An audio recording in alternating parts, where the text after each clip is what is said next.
Hello friends, welcome to my channel. आज मैं आपको पेंटिंग से जुड़ी कुछ बातें नहीं बताऊंगी। आज मैं गौतम बुद्ध की एक रोचक कहानी सुनाऊंगी। गौतम बुद्ध का जन्म शाक्य गणराज्य की तत्कालीन राजधानी कपिलवस्तु के निकट लुम्बिनी, नेपाल में हुआ था। उनके पिता का नाम राजा सुद्धोदन था और माता का नाम माया देवी था। उनके बचपन का नाम सिद्धार्थ था, लेकिन गौतम गोत्र में जन्म लेने के कारण उन्हें गौतम नाम से भी पुकारा जाता था। गौतम के जन्म के 7 दिन बाद ही उनकी माता माया देवी का निधन हो गया था। उसके बाद उनका पालन पोषण उनकी मौसी और शुद्धोदन की दूसरी रानी महाप्रजावती गौतमी ने किया। जब गौतम बुद्ध के जन्म समारोह को आयोजित किया गया, तब उस समय के प्रसिद्ध साधु दृष्टा आसित ने एक भविष्यवाणी की कि यह बच्चा या तो एक महान राजा बनेगा या एक महान पथ प्रदर्शक बनेगा।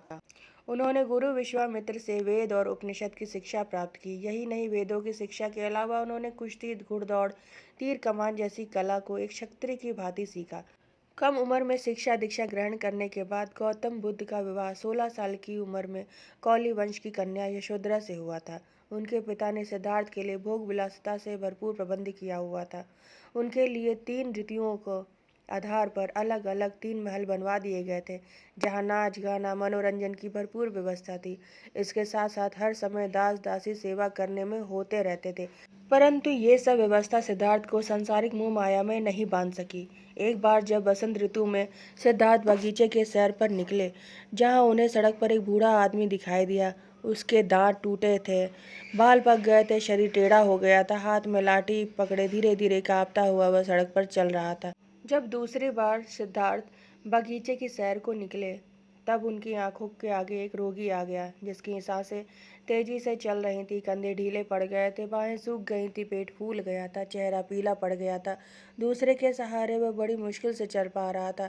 तीसरी बार जब सिद्धार्थ को सैर करते हुए एक अर्थी दिखाई दी, जहाँ 4 आदमी कंधा देते हुए अर्थी उठाकर लिए जा रहे थे। पीछे बहुत लोग रो रहे थे, कोई छाती पीट रहा था, कोई अपने बाल नोच रहा था। इन सभी दृश्यों को देखकर सिद्धार्थ बहुत विचलित हुए। उन्होंने सोचा कि इसे धिक्कार है ऐसे जवानी का जो जीवन को सोख लेती है, धिक्कार है ऐसे स्वास्थ्य का जो शरीर को नष्ट कर देता है, और धिक्कार है ऐसे जीवन का जो इतनी जल्दी अपना अध्याय पूरा कर लेता है।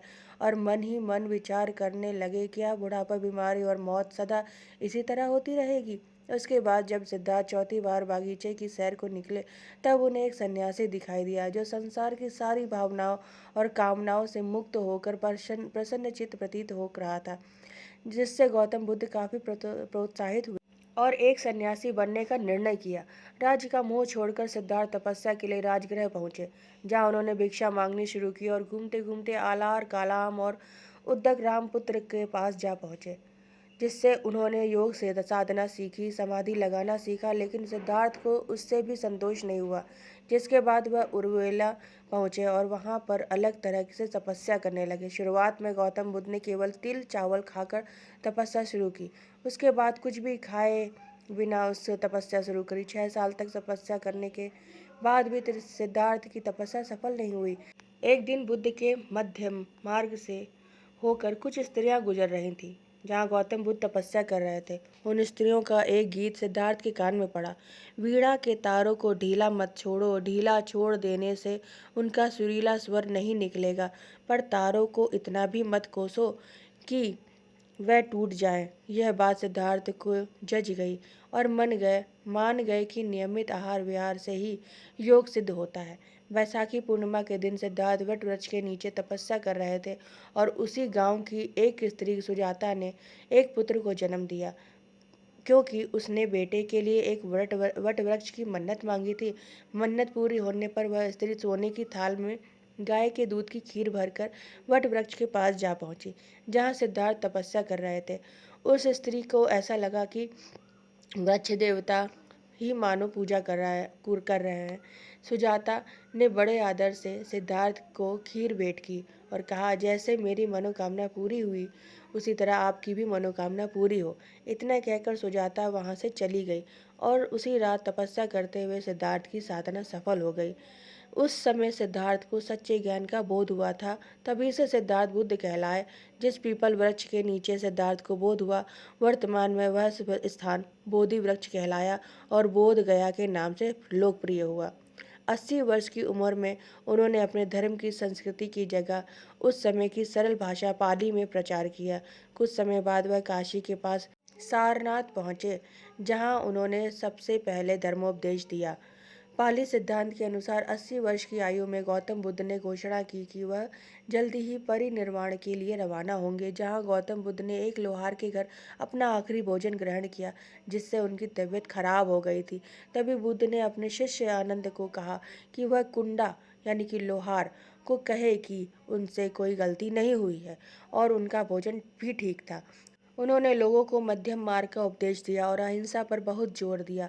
उन्होंने यज्ञ और पशु बलि की निंदा की। बुद्ध के उपदेशों का सार इस प्रकार है: अग्निहोत्र तथा गायत्री मंत्र का प्रचार, ध्यान तथा अंतर्दृष्टि, मध्य मार्गम का अनुसरण, 4 आर्य सत्य, अष्टांग मार्ग इत्यादि।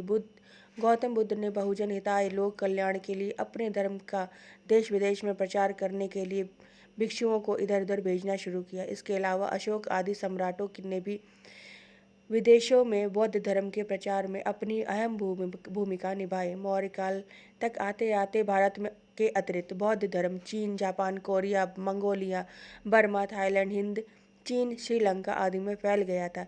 इन देशों में बौद्ध धर्म की बहुसंख्यक धर्म है। हिंदू धर्म के अनुसार गौतम बुद्ध का भगवान विष्णु को अवतार माना जाता है। गौतम बुद्ध की ये कहानी सुनने के लिए धन्यवाद। आपको अगर मेरा चैनल पसंद आए और ये स्टोरी पसंद आए तो मेरे चैनल को सब्सक्राइब करें, शेयर करें और लाइक करें। Thank you so much.